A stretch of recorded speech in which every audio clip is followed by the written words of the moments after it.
ဟန်တာဗိုင်းရပ်စ်အန္တရာယ်ရှိသောကူးစက်ရောဂါကာကွယ်ရေးလမ်းညွှန်ချက်များဟန်တာဗိုင်းရပ်စ်ဆိုတာဘာလဲသူကတော့ကြွက်နဲ့ကြွက်မျိုးနွယ်ဝင်သတ္တဝါတွေစီကနေတည်ဆောင်လာတဲ့ဗိုင်းရပ်စ်ပိုးဖြစ်ပါတယ်ဒီရောဂါဟာဘယ်လိုနည်းလမ်းတွေနဲ့ကူးစက်နိုင်လဲဆိုရင်တော့ဓာတ်ရိုက်ထိတွေ့မိခြင်းကြွက်ရဲ့စီဝမ်းတံတွေသို့မဟုတ်ကြွက်အတိုက်အမြုံတွေကိုဓာတ်ရိုက်ထိတွေ့မိရာကနေ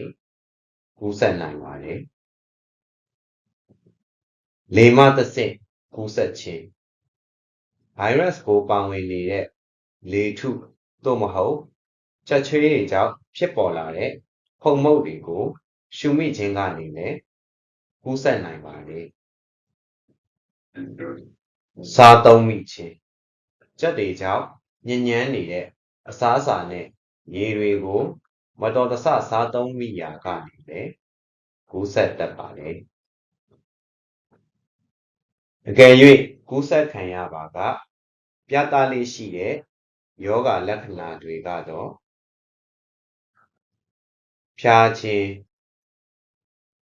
ကိုယ်လက်ကိုက်ခဲခြင်းနှာချေခြင်းနှင့်အားအင်ကုန်ခန်းခြင်းပြုတ်အန်ခြင်းနှင့်ပြင်းထန်သောအသက်ရှူလမ်းကြောင်းဆိုင်ရာပြဿနာများဖြစ်ပွားနိုင်ပါတယ်ဟန်တာဗိုင်းရပ်စ်အန္တရာယ်ကနေကာကွယ်ဖို့အတွက်အောက်ပါအချက်လက်တွေကို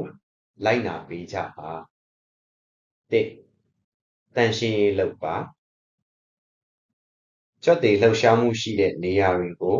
စနစ်တကျနဲ့စင်ကြယ်အောင်တန်ရှင်းရေးလုပ်ပါ2လက်သက်ရှင်းရေး